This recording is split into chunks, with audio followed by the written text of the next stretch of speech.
Bismillah. Ini akan sujud, lutut turun duluan. Baik, silahkan. Tahan, pelan-pelan aja mas. Ya, tenang aja, pelan-pelan ya. Sabar. Semakin banyak diulang, banyak pahala insya Allah. Turun pelan-pelan, sujud. Ya. Tahan.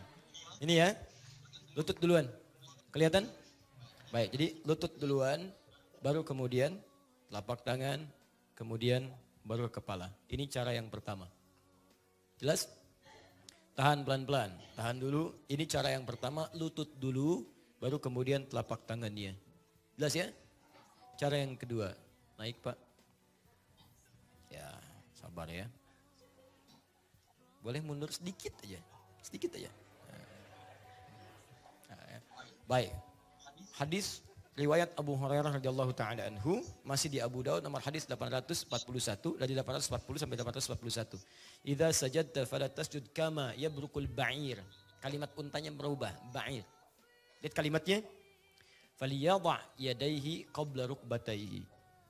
Kalau Anda sujud, jangan sujud seperti duduknya unta. Silahkan letakkan, dahulukan telapak tangannya sebelum lututnya. Paham? Maka yang kedua, telapak tangan dulu. Turun. Tahan. Yang kedua. Jelas ya? Naik lagi. Bismillah. Turun pelan-pelan, pelan-pelan. Telapak tangan dulu. Jelas ya? Baru lutut. Nah, sujud. Paham? Baik. Jadi, kalau ada di antara kita, teman-teman sekalian, yang sujudnya kemudian menggunakan lutut dahulu dari i'tidal turun ke tempat sujud, maka dia sedang mengamalkan petunjuk hadis Abu Daud nomor hadis 838 riwayat sahabat Wa'il bin Hujur. Paham? Jika ada yang memulai menggunakan telapak tangan dulu, maka dia pun benar mengamalkan amalan hadis di Abu Daud, cuman beda 2 nomor. Nomor hadis 840 sampai 841 riwayat sahabat Abu Hurairah. Jelas sampai sini? Baik, jadi dari 7 ini kita sudah dapat 2. Baik ya, dari 7 ini dapat kita bagian, 2 bagian. 2 telapak tangan, 2 di lutut. Jelas? Taib. Duduk sebentar di sini saja. Nah, sekarang pertanyaan saya, dari 2 cara ini mana yang paling utama? Ruku dengan sujud dengan lutut dulu atau telapak tangan dulu? Yang lutut angkat tangan. Yang telapak tangan, baik, sisanya kepala duluan.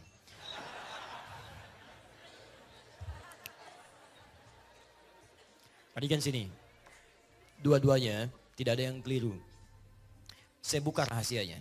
Jadi kalau nanti ingin melihat hadis, antum lihat latar belakangnya. Namanya asbabul wurud, sebab kenapa hadis ini muncul.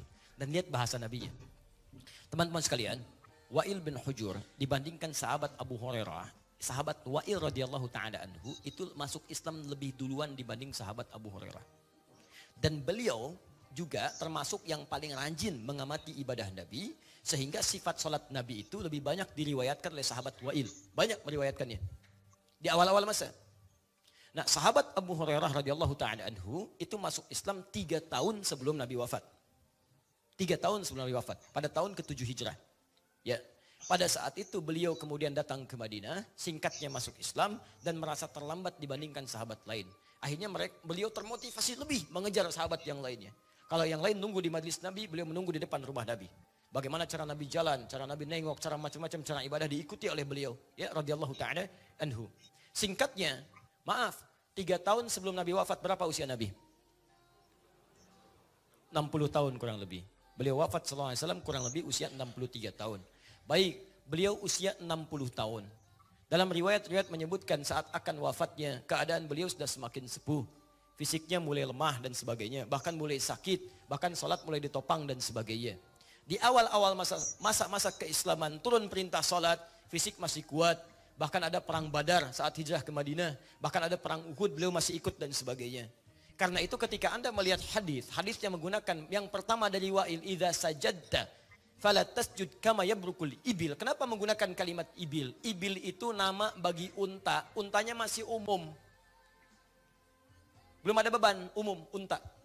Unta itu banyak namanya. Ada ibil. Kalau untanya unta jantan disebut jamal.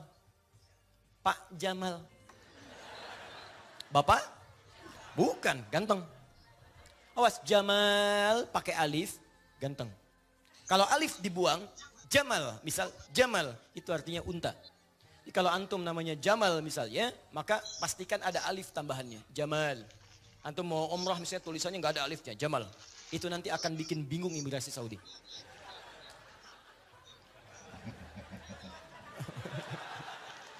Baik. Jamal, unta jantan. Unta betina, naqah. Naqatallahi wa suqyaha fakadzabuhu fa'aqaruha. Unta Nabi Saleh, unta betina. Hatta yalijal jamalu. Jamal, unta jantan. Tapi di sini lihat baik-baik. Ba'ir, unta tunggangan, sudah ada beban. Ketika Nabi menyebutkan pada pertama kali sujud menggunakan lutut, kalimatnya menggunakan ibil, unta umum yang belum ada bebannya. Ingin mengisyaratkan masa di zaman Wa'il bin Hujur itu ada, melihat Nabi dalam hal pertama salatnya, Nabi menggunakan lututnya. Di awal-awal masa salat. Ketika kemudian beliau semakin beranjak sepuh dan sebagainya, kalimatnya kemudian berubah ketika menunjuk pada Abu Hurairah. Karena ketika beliau turun lewat salatnya, kalimatnya kemudian berubah kepada sahabat Abu Hurairah. Dari kata ibil menggunakan kata ba'ir, unta yang sudah mulai ada beban. Pertanyaan saya kepada Bapak Ibu sekalian, ini mohon maaf ya, ini tidak harus selalu yang sepuh. Ya, biasanya kalau kita sudah semakin bergerak semakin senior, S-nya banyak sampai sepuh, ya, yang paling punya persoalan pertama apa? Lutut. Karena itu ketika akan sujud lutut bermasalah, kalau tidak ada alternatif mau pakai apa? Bisa masalah. Sama persis dengan unta yang punya beban tunggangan. Unta berapa kakinya? Kan. Kalau tidak tahu katakan. Baik. Berapa kaki unta? Allahu a'lam, Masya Allah. Lain kali begini, lain kali kalau main-main jangan cuma dilihat, tanyakan pada pawangnya. Saya serius. Kami punya kelas di Tripoli dan juga di Bekasi. Kita kalau sedang praktek tafsir Al-Quran tentang hewan-hewan dalam Quran, kita keluarkan hewannya, kita pergi ke kebun binatang. Saya bikin kelompok. Ini serius. Kelompok unta, kelompok kera, kelompok macam-macam. Terus kemudian analisis. Bisa kelompok unta. Kenapa Allah meminta menganalisis unta? Afala yanzuruna ilal ibili kaifa khuliqat. Ada apa di unta? Kelompok kera. Kenapa Yahudi dikutuk jadi kera? Bukan hewan lainnya. Quran surah kedua ayat 65. Kunu qiradatan khasiin. Kenapa jadi kera? Dilihat, dianalisis. Antum kenapa disebutkan burung bulbul tidak melihat bagaimana kekuatan daya burung bulbul menjelajah tempat dari negeri Sabah ke tempatnya Nabi Sulaiman. Bagaimana seekor burung kecil punya kemampuan menembus yang demikian. Burung apa itu? Lihat dan sebagainya. Ada pemetaan. Ternyata burung dulu jadi intelijen, jadi pengintai. Sekarang yang manfaatkan itu militer dari kalangan yang lain. Dia pasangkan alat-alat itu untuk memonitor, dia pasangkan kamera selain cincin pada burung. Di burung itu kalau dalam penelitian ilmiah dipasangkan cincin untuk dilihat bagaimana migrasinya, kemana dia terbang. Sekarang digunakan pada dua hal. Pertama untuk spionase bagi sementara kalangan-kalangan negara tertentu. Yang kedua bahkan digunakan untuk membawa virus. Ini yang bahaya. Ini yang bahaya. Ya. Tapi kita dulu pernah diberikan isyarat bahwa burung bisa digunakan untuk membawa manfaat. Kalau burung migrasi begini tandanya apa? Kalau burung cepat keluar tandanya apa? Ini cuma contoh. Nah unta ternyata setelah diteliti kakinya dua. Yang depan tuh tangannya, yang belakang kakinya. Betul. Nanti antum lihat ya, unta satu-satunya hewan yang punya selaput di matanya. Jadi begitu ada badai, langsung nutup, dia bisa jalan. Antum punya Ferrari, Lamborghini, yang macam-macam lah pokoknya. Pakai di padang pasir. Begitu badai, antum diam. Kaya, bagus, mobil mewah. Diam, unta lewat. Masya Allah. Tutup. Unta satu-satunya hewan yang punya tembolok. Bisa menampung air. Sampai 3 bulan dia bisa nggak minum. Antum jangan bangga kalau baru busa puasa. Nggak minum 3 hari, jangan bangga. Unta 30 hari. Baru sebulan. Yang paling hebat 90 hari. 3 bulan. Teman-teman, salah satunya unta, hewan paling sensitif. Dan paling perasa. Panas luar biasa, dia bisa tahan panas. Tapi giliran memberikan susu pada anaknya, dia akan mengeram masuk ke dalam air. Dia katakan, Setelah itu kemudian dia bangkit, baru dia susui anaknya. Apa rahasianya? Supaya dingin air susunya. Begitu unta punya rasa terhadap anaknya. Ya, dan hebatnya dia juga punya rasa kepada orang yang memperlakukan kepada dirinya. Kami pernah di Libya punya pengalaman, ada seorang yang kasar kepada unta. Jarang diberi makan, sering dipukul dan sebagainya. Ini kisah nyata. Apa yang terjadi? Satu malam didobrak kandangnya dengan kakinya ditendang, kemudian dicari tempat tuannya, diperhatikan sampai di mana dia tidur, diinjak-injak sampai meninggal. Unta. Ya, makanya kalau satu saat ke piramid kemana antum ketemu unta, ya Masya Allah. Coba lihat, ya sayang unta, ya, Masya Allah. Ah ini unta, ba'ir punya beban. Makanya kalau antum lihat, kalau unta yang biasa ketika akan duduk dia masih biasa, itu dia dahulukan telapak tangan. Depannya, tekuk begini. Tapi kalau sudah ada beban, ya kebalik dia. Kebalik. Ya, maka dia akan terbalik. Kalau ada beban, dia dahulukan apa dulu? Telapak tangannya. Kalau tidak ada beban, dia lakukan apa dulu? Lutut. Nah, kita harus terbalik dengan unta. Terbalik dengan unta. Maka kalau tidak ada beban, dahulukan lutut. Kalau ada beban, dahulukan telapak tangan. Itu asalnya. Tapi hukumnya kalau dikaitkan dengan kaidah hadis jam'u wat taufik, bukan karena ada bebannya, bukan karena Nabi sepuhnya, karena ada orang yang tidak sepuh tapi lututnya bermasalah. Misal cedera lutut dan sebagainya, ya. Mau sujud dia berdiri aja begini. Kenapa? Belum sepuh. Masya Allah, bukan. Bukan karena sepuhnya antum tidak bisa menggunakan tangan, bukan. Maka namanya illat dalam ilmu hadis. Illat penyebab Nabi tidak bisa menggunakan lututnya karena ada ketidakmampuan menggunakan lutut. Jangan dilihat kepada sepuhnya. Karena hukum itu al-ibratu bi umumil lafzi la bi khususis sababi. Hukum itu berlaku bukan karena khusus sebabnya tapi keumuman lafadznya. Artinya apa? Kalau ada orang bermasalah lututnya, gunakan telapak tangannya. Kalau ada orang bermasalah telapak tangannya, gunakan lututnya. Karena itulah Ibnul Qayyim Al-Jauziyah menulis kitab pertama sifat salat Nabi, beliau memilih menggunakan lututnya. Biasanya kalau pilihan ulama, tokoh besar dipilih, maaf, rakyatnya ikut. Masyarakat ikut. Coba lihat, Kiai A pilih pakai ini, antum ikut. Ustaz tadi bismillahnya pakai apa ya? Dijaharkan, bismillahirrahmanirrahim, saya ikut juga. Ikut. Biasanya kalau tokoh mengerjakan sesuatu, yang lain ikut. Itu umum. Makanya kemudian ketika Syekh Al-Albani menulis kitab sifat salat Nabi, beliau merajihkan yang menggunakan telapak tangan. Salah satunya bukan ingin menepikan menggunakan lutut, salah satunya supaya memberikan solusi bagi orang-orang yang tidak tahu kalau dengan telapak tangan pun bisa digunakan.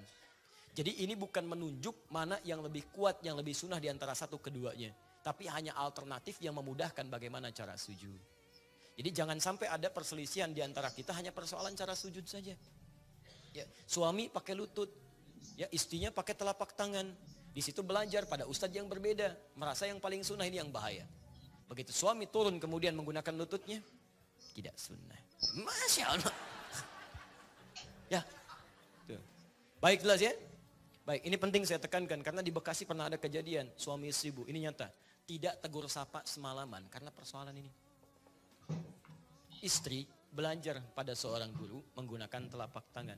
Suami pakai lutut. Ini nyata, saya langsung berkomunikasi.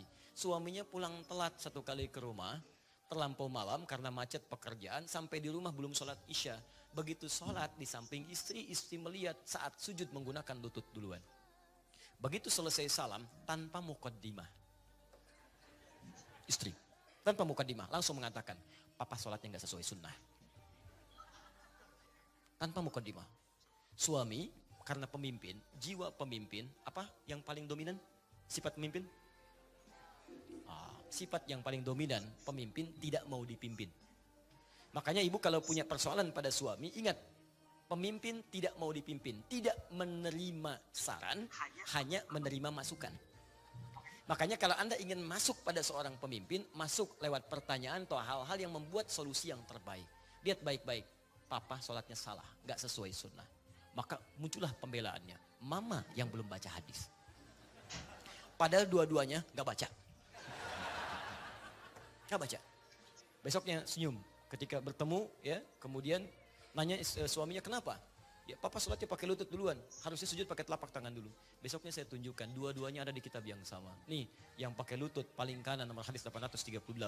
Yang pakai telapak tangan paling kiri nomor hadis 840 sampai 841. Akhirnya apa yang terjadi dua-duanya? Senyum. Nah, jadi saya mohon maaf ya, ini yang pertama, jangan sampai ketika antum akan sujud, kemudian menghadirkan kebingungan mana yang mau didahulukan. Lutut benar, telapak tangan benar. Sallallahu ala Muhammad, sallallahu